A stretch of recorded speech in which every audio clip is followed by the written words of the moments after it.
गुप्त नवरात्रे प्रारंभ हो जाएंगे। जब नवरात्रे प्रारंभ हो, गुप्त नवरात्रे प्रारंभ हो, गुप्त नवरात्रे का मतलब होता है कि गोपनीय रूप से शिव की और शक्ति की आराधना करो। गोपनीय रूप से शिव और शक्ति की आराधना करो। एकांत में बैठकर कहीं मत जाओ।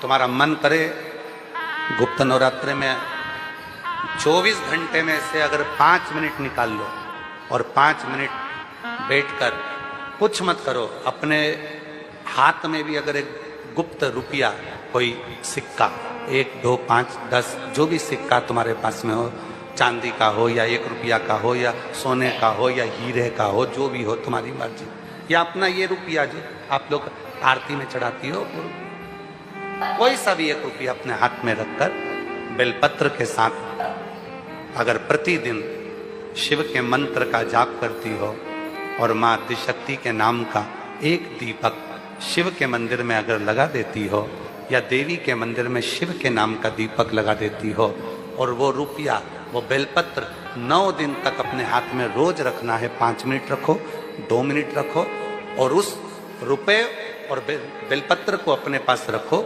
9वां दिन पूर्ण हो, बेलपत्र शिव को समर्पित कर दो और वो रुपया शिव जी को स्पर्श कराकर वापिस अपने हाथ में लेकर अपनी अलमारी में या तिजोरी में रखो। वो गोपनीय गुप्त नवरात्रे आपकी जीवन में ऐसी संपदा देता है कि जीवन में वैभव की कमी नहीं। शिव और शक्ति, इन दोनों की साधना, उन दोनों की साधना। गुप्त नवरात्रे ये नहीं कर सकते तो थोड़े से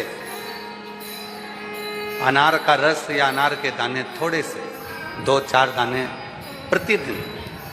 प्रतिदिन अनार के दाने 2-4 अपनी माता रानी के, शिव के स्मरण में, अपना घर का जो मंदिर हो जिसमें भगवान बैठे हों, तुम्हारे घर के मंदिर में जो भी भगवान बैठे हैं, अगर 9 दिन तक लगातार अनार के 2-4 दाने का भी आप रोज माता रानी को अगर भोग लगाती हो और उस अनार के दाने का या शिव को भोग लगाते हो, उस अनार के दाने का घर के जितने सदस्य 1-1 दाना अनार का सब खा लें। शरीर में रोग कैसा भी हो वो रोग समाप्त होकर ही रहेगा। गुप्त नवरात्रे शिव और शक्ति की आराधना के हो। शिव और शक्ति, शिव और शक्ति की, शिव को भजने की। बाबा बाबा सब कहे और माता कहे न को, एक बार जो माता कहे सो काशी में हो। जो माँ का स्मरण शिव के सामने करे और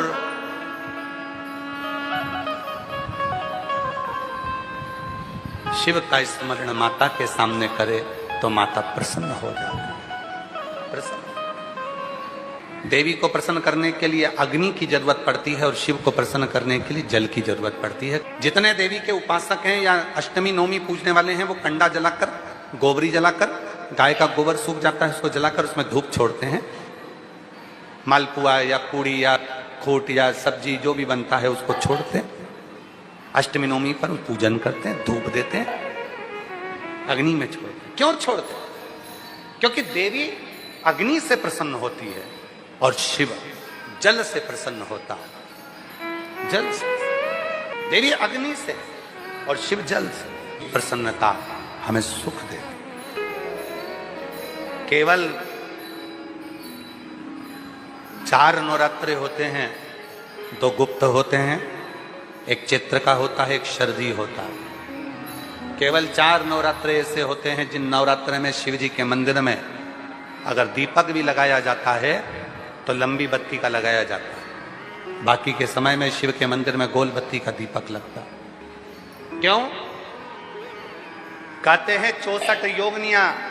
आपको पहले भी कहा था, आज फिर अच्छे से समझ लीजिए।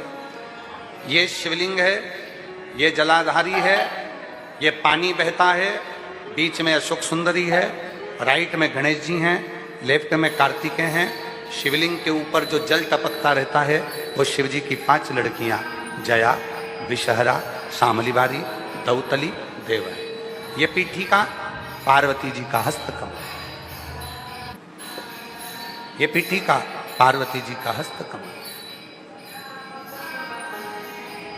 इस पीठिका के नीचे जितना मोटा भाग रहता है, शिवलिंग जहां रखा है, उस पीठिका का जितना मोटा भाग, जहां से पानी नीचे गिरता है, जितना मोटा भाग होता है, इतने पूरे मोटे भाग में मां आद्य शक्ति के 64 योगिनियां यहां पर विराजमान होती हैं। जब हम जल समर्पित कर कर लंबी बत्ती का दीपक नवरात्रि में लगाते हैं, तो 64 योगिनियों की जो शक्ति है, 64 योगिनियों का जो फल है, देवी की आराधना और साधना का जो फल है, भले हमने व्रत करा नहीं करा, भले हमने पूजन करी नहीं करी, भले हम नवरात्रि में कोई व्रत साधना तप नहीं कर पाए, कोई बात नहीं, पर जिसने शिव को जल चढ़ाया, ये जल बहकर यहां से निकलेगा।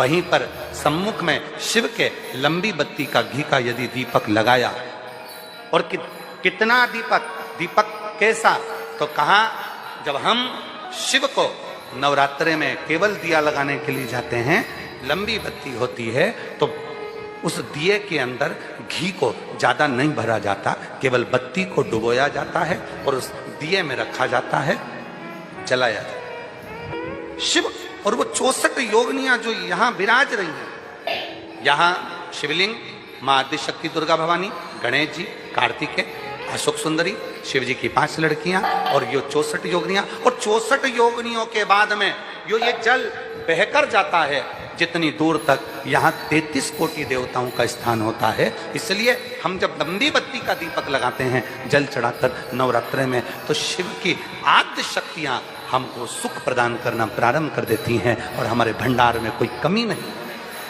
वो भंडार की कमी को दूर।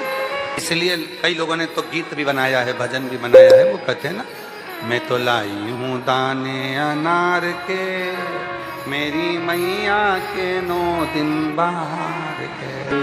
माँ आद्य शक्ति की आराधना साधना के साथ शिव की साधना हो तो वो बल देते हैं, वो बल। 4 नवरात्रे होते हैं, कितने? 4। 2 नवरात्रे गुप्त होते हैं, 2 नवरात्रे तुम्हारे सामने आते हैं, एक चैत्रीय एक शरणी, फिर नवरात्रे प्रारंभ होते हैं। क्या केवल 4 नवरात्रे क्यों? मां जगत जननी की आराधना 4 बार 4 नवरात्रे के रूप में क्यों होती है? हमारा बचपन, हमारी जवानी, हमारी अधेड़ी और हमारा बुढ़ापा, 4 अवस्था में यह नवरात्रे की जो साधना होती है, नवरात्रे में जो आराधना होती है, जो नवरात्रे में मां आद्य शक्ति दुर्गा भवानी मां पार्वती की पूजन होती है, मां गोरा के रूप में, चंद्रघंटा के रूप में, स्कंद के रूप में, कुष्मांडा के रूप में, मां कात्यायनी के रूप में, मां कालरात्रि के रूप में, जब हम मां आद्य शक्ति की आराधना करते हैं तो वो नवरात्रे हमारे शरीर को एक ऊर्जा देते हैं। गुप्त नवरात्रे के पहले दिन से ये शिव पुराण की कथा प्रारंभ हो रही है। और आप सबको मालूम होगा 4 नवरात्रे होते हैं,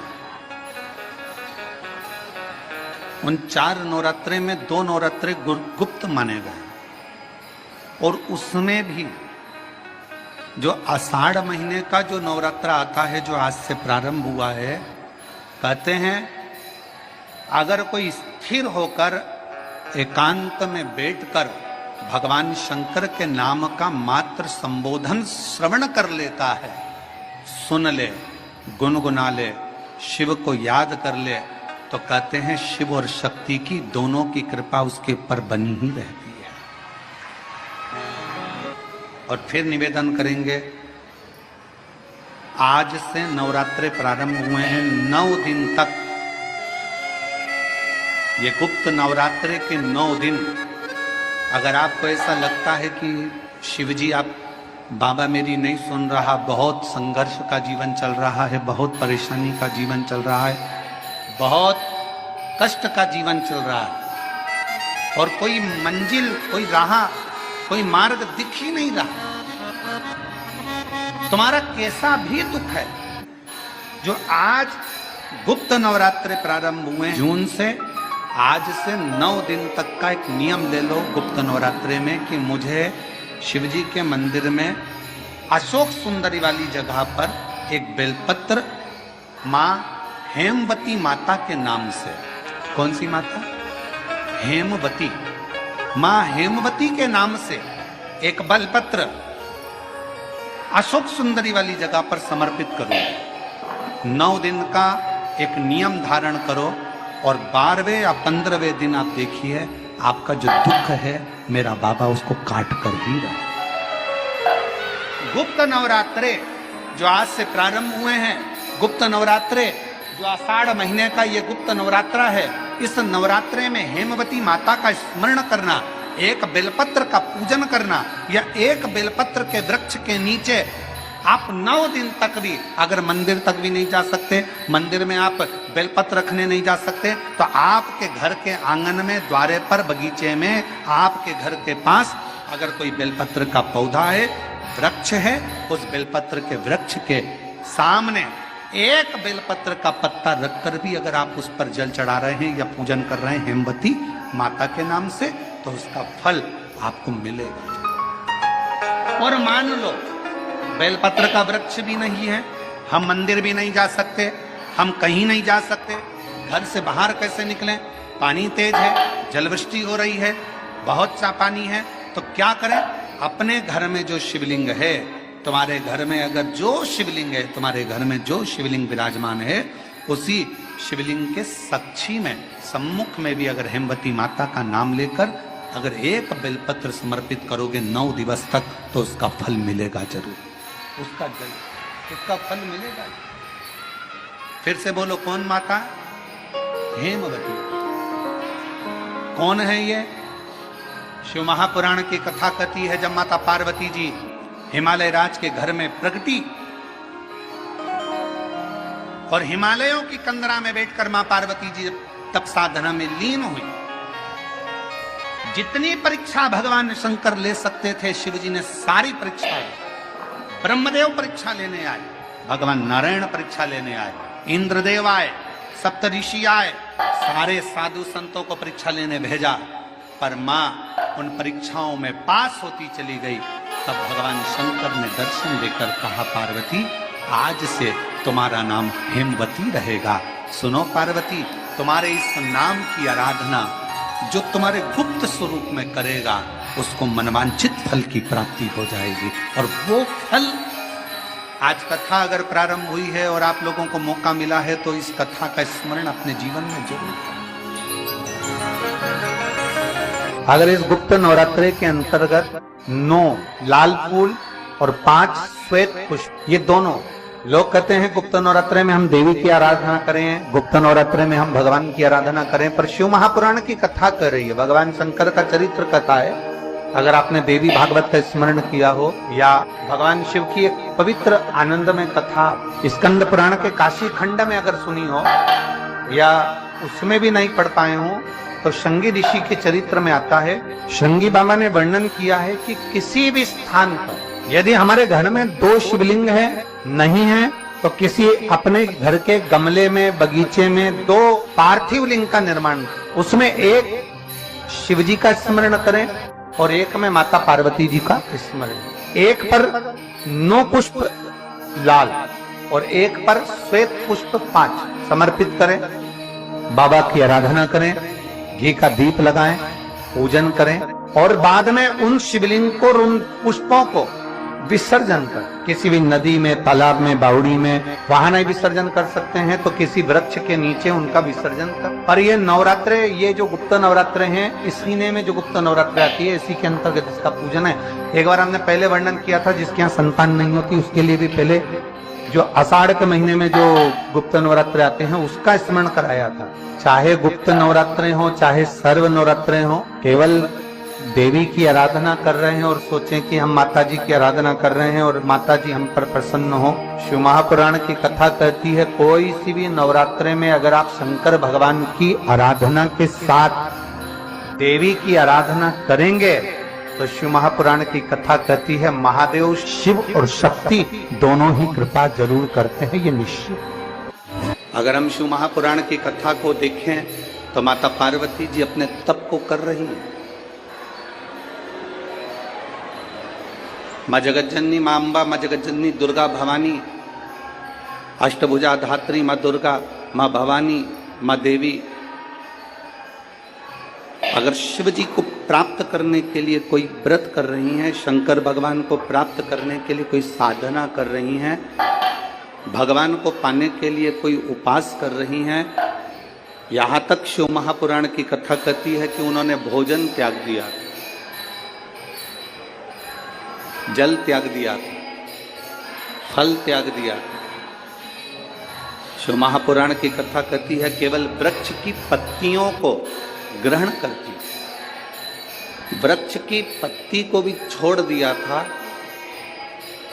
दुर्वा का एक छोटा सा अंश मां जगज्जननी माता पार्वती ग्रहण कर रही है,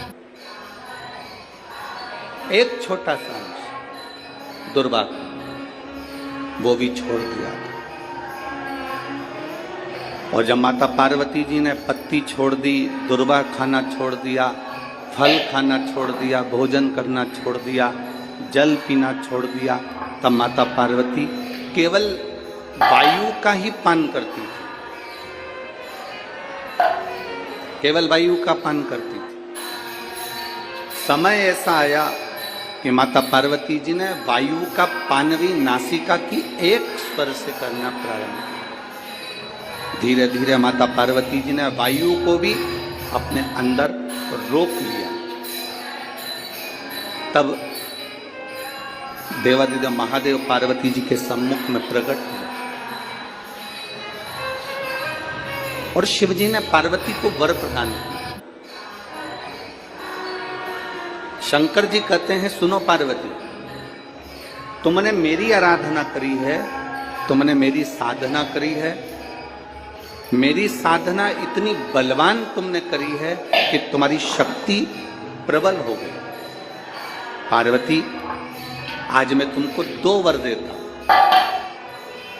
मेरी विदर्भ की माताओं, नागपुर नगर की मेरी जीजियों और नागपुर नगर के मेरे जितने भाई लोग बैठे हैं, मेरे जीजाओं, बड़े सावधानी से कथा सुनो।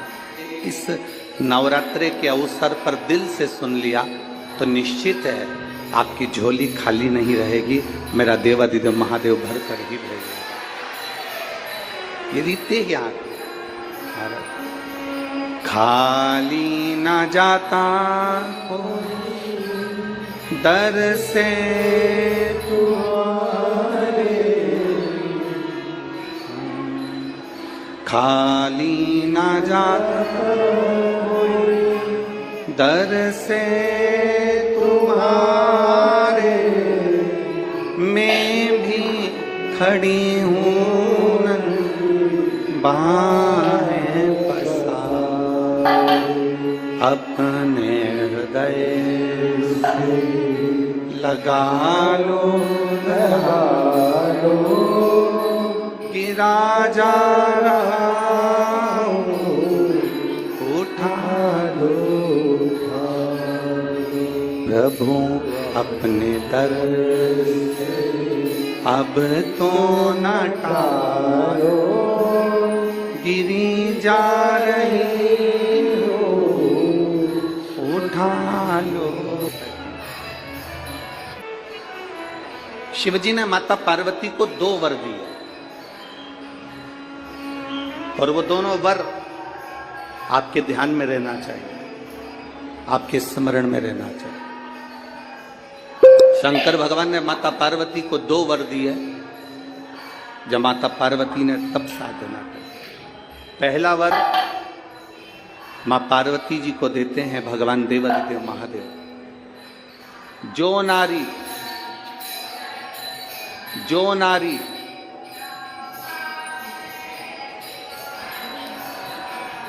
जो पुरुष, कोई बेटी कोई बेटा, जो नारी जो पुरुष, संत साधु महात्मा सन्यासी त्यागी बैरागी, कोई बालक कोई बुजुर्ग, जब भी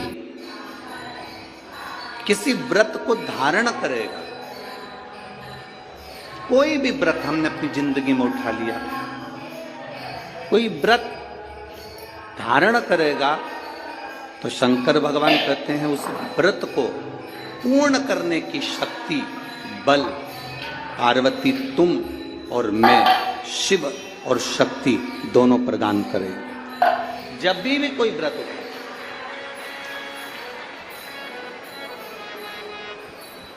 आपने अगर कोई नियम ले लिया अपनी जिंदगी में कि मुझे ये कार्य करना है, तो वो कार्य पूर्ण करने की जवाबदारी भोलेनाथ जी की। आप अपनी मेहनत करो, आप अपना कर्म करो, अपने कर्म में कभी पीछे मत हटो, अपनी मेहनत में कभी पीछे मत हटो। आपने सोच लिया कि मुझे डॉक्टर बनना है, आपने सोच लिया कि मुझे इंजीनियर बनना है, आपने सोच लिया कि मुझे एक अच्छा अधिकारी बनना है, तो मेहनत तुम्हें करना है। जितनी कर सकते हो उतनी मेहनत करो, जितना कर्म कर सकते हो उतना कर्म करो, जितनी पढ़ाई कर सकते हो उतनी पढ़ाई करो। किसी आडंबर में पढ़कर कोई तुमसे कह दे कि मेरे पास आकर बैठ जाना, मैं तुमको ऐसा भभूति बनाकर दे दूंगा कि जिससे तुम पास हो जाओगे या जिससे तुम उत्तीर्ण हो जाओगे या तुम्हारी नौकरी लग जाएगी। ना ना ना, अपनी मेहनत, अपना कर्म अपने को करना है, तब हम उन्नति की सीढ़ी पर चढ़ सकते हैं, आगे बढ़ सकते हैं। अपनी उन्नति की सीढ़ी पर चढ़ने के लिए अपनी मेहनत जरूर है, अपनी मेहनत। आप अगर मेहनत करो ही नहीं और सोचो कि आप बहुत ऊपर की ओर बढ़ जाओ तो बड़ा कठिन है हमारा। नवरात्र में जितनी शंकर की आराधना कर सकते हो उतनी करो। शंकर की आराधना करने से नवरात्र में शक्ति का बल बढ़ता।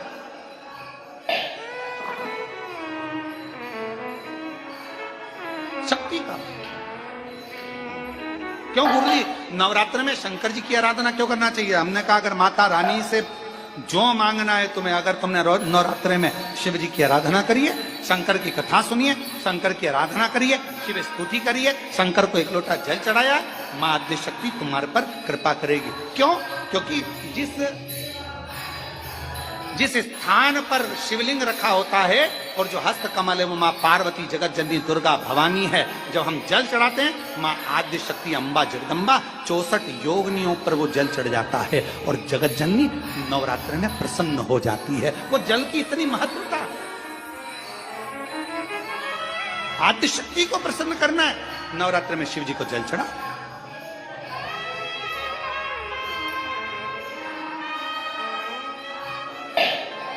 कोई बेटा बेटी है, कोई एग्जाम दे रहे हैं, कंपटीशन एग्जाम में बैठ रहे हैं, सर्विस के लिए जा रहे हैं, नौकरी के लिए जा रहे हैं, नौकरी नहीं लग रही है, हम कहेंगे लाल पुष्प की पत्तियों को प्रत्येक किसी भी नवरात्रि के अंदर, नवरात्रि के अंतर्गत 9 दिन का तुम नियम बना लो। जैसे कई माताओं का नियम रहता है, मेरा व्रत है, मैं दूध पर, एक गिलास दूध पर व्रत करूंगी, मैं नंगे पैर चलूंगी, मैं ये व्रत करूंगी, मैं वो व्रत करूंगी। मैं बेटा बेटियों से कहूंगा, नवयुवक बच्चों से कहूंगा, अगर आप कंपटीशन एग्जाम में बैठ रहे हो, अपनी पूरी मेहनत करो, पूरा परिश्रम करो, रात दिन एक करो और लगे रहो। और 9 दिन तक नवरात्रि में 9 लाल फूल की 9 पंखड़ियां या 9 कोई भी चावल लाल कलर में कर कर, कुंकू में कर कर, अगर माँ जगत जननी के मंदिर में नहीं जा सकते, माँ भीड़ रहे, तो शिवलिंग की जो जलाधारी है, जहां पानी गोल घूमता है, इस जलाधारी पर कहीं पर भी नवरात्रे में 9 दिन तक या तो लाल फूल की पंखड़ी 9 या 9 चावल के दाने लाल कलर कर कुंकू में, लाल चंदन में उस स्थान पर चढ़ाना प्रारंभ करो। 9 दिन के बाद तुम्हें 15 दिन और निकलेंगे, उसके बाद तुम्हें खुद लगेगा कि तुम्हारी जॉब, तुम्हारी नौकरी तुम्हारा बाबा ने लगाया है। शक्ति का बल, परिश्रम जरूर करना, मेहनत जरूर करना, रात दिन पढ़ाई एक साथ करना और अपने परिश्रम को नहीं छोड़ना। मेहनत जरूर करो पर साथ में ये प्रयोग भी करो नवरात्रि का। देखो शिव और शक्ति का बल तुम्हें प्रसन्नता देता है कि नहीं देता? शिव शक्ति का बल हमें प्रसन्नता देता है कि नहीं?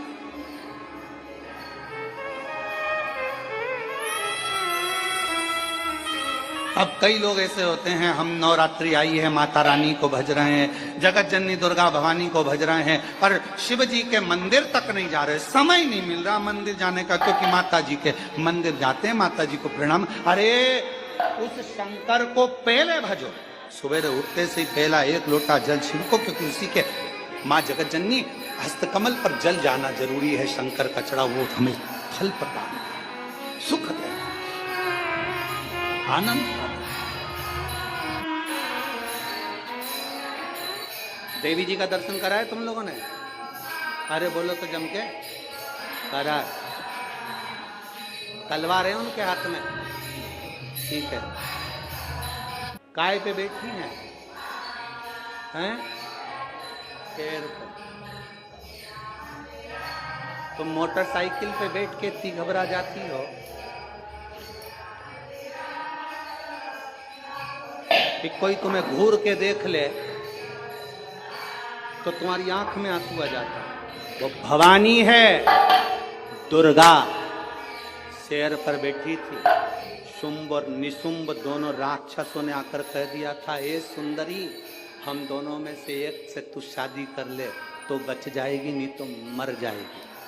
देवी अंदर गई गुफा में, शंकर भगवान से कहा, शुंभ निशुंभ आए हैं दरवाजे पर। तो भगवान शंकर मुस्कुरा कर बोले, तुम मुझसे कहने आई हो, तुम स्त्री हो, एक नारी में आधा शंकर होता है। जब शंकर तुझ में है, शक्ति तुझ में है, शिव तुझ में है, तो तू दुनिया से निपट सकती है। चढ़ जा शेर पर, उठा तलवार, कर संहार। माता पार्वती जी कहती है, मैंने शास्त्र पढ़े हैं मेरे हाथ में, मैं वेद माता भी कहलाती हूं, मैं शास्त्र हाथ में रखती हूं, शस्त्र कैसे उठाऊं? शंकर भगवान कहते हैं, संस्कृति को बचाना है, संस्कारों को बचाना है तो शास्त्र उठाना पड़ेगा, और अपने आप को और सनातन धर्म को बचाना है तो शस्त्र भी उठाना पड़ेगा। हमारे ऊपर निर्भर करता है, हम शास्त्र भी उठा सकते हैं और शस्त्र भी उठा सकते हैं।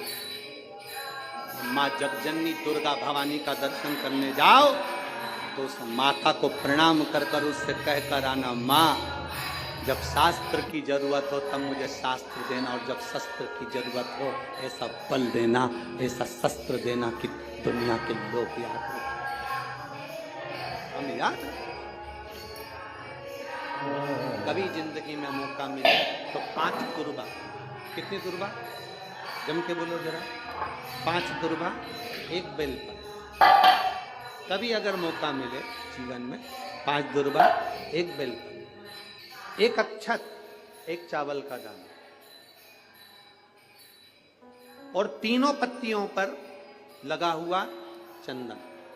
बेलपत्र की जो 3 पत्ती होती है, इन तीनों पर लगा हुआ चंदन, दुर्वा, बेलपत्र, चावल का 1 दाना मध्य पत्ती पर रखकर, जब भी आप अपने हृदय से कोई सरकारी गतिविधियों में कहीं फंस गए हो, सरकारी कोई केस चल रहा है, कोई सरकारी चीजों में अगर तकलीफें आ रही हैं, तो शिव का नाम लेकर आप अपना कर्म जरूर करना, मेहनत जरूर करना।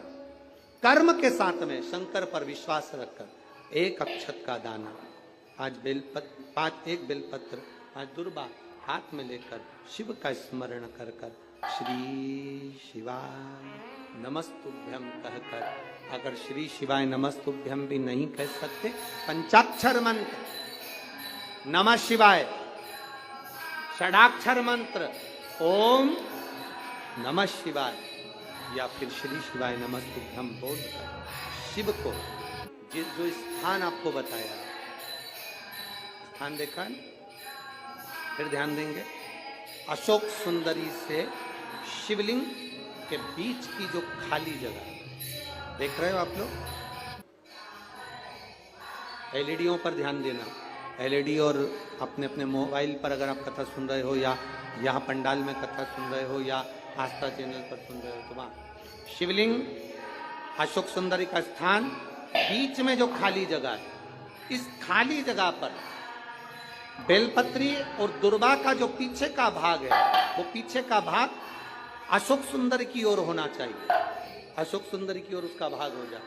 और पत्ती को इस तरह से शिवलिंग और जो खाली जगह है उसके मध्य में रखकर कोई सरकारी चीज के लिए, कोई प्रशासनिक चीज के लिए, कोई केस के लिए, कोई कानूनी कार्रवाई के लिए, कोई तकलीफ में घिरे हुए हो, तो उस स्थान पर ये बेलपत्र केवल एक बार चढ़ाकर बाबा से विनती करना, बाबा उसको स्वीकार जरूर करेगा, कार्य जरूर करेगा। एक बेलपत्र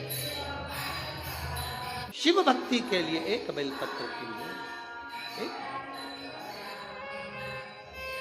शिव कथा कह रही है, आप लोगों के घर में रुद्राक्ष है? जरा बोलो, जम के बोलो, है ना सबके पास में? जब रोग आता है तो रुद्राक्ष को तांबे के कलश में गलाकर उसको शिवजी पे जल चढ़ाकर पीते।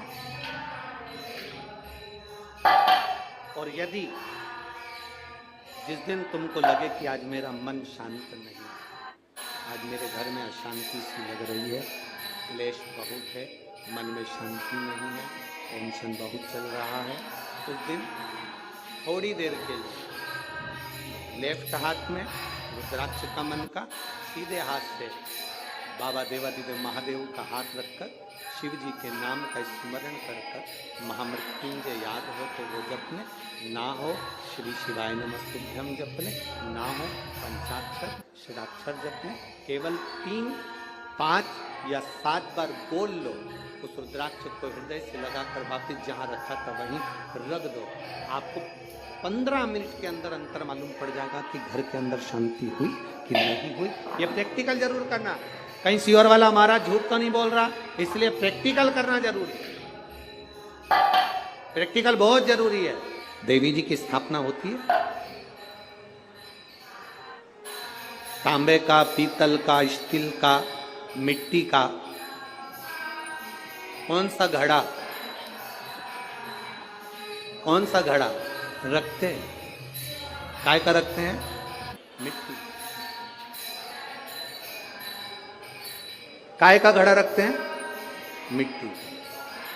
कभी कोई तुमसे पूछे कि पूजन में मिट्टी का पात्र, मिट्टी का घड़ा, मिट्टी का हंडा, मिट्टी की मटकी क्यों रखी जाती है?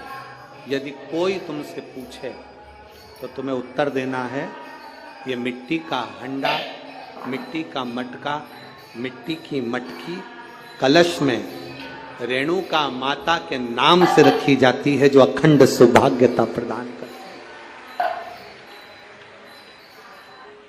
देवी कोई सी भी हो, तुम्हारी कुल देवी कोई सी भी हो, तुम किसी भी देवी के मंदिर में जाओ, किसी भी देवता के मंदिर में जाओ, कहीं पर भी स्थापना हो, कहीं पर भी विराजित हो, कोई भी हो, पर मिट्टी का जो मटका रखा है, मिट्टी का जो हंडा रखा है, मिट्टी का जो कलश रखा है, मिट्टी का जो भाव रखा गया है, मिट्टी का जो सुंदर कलश रखा गया है, वो जो रखा, वो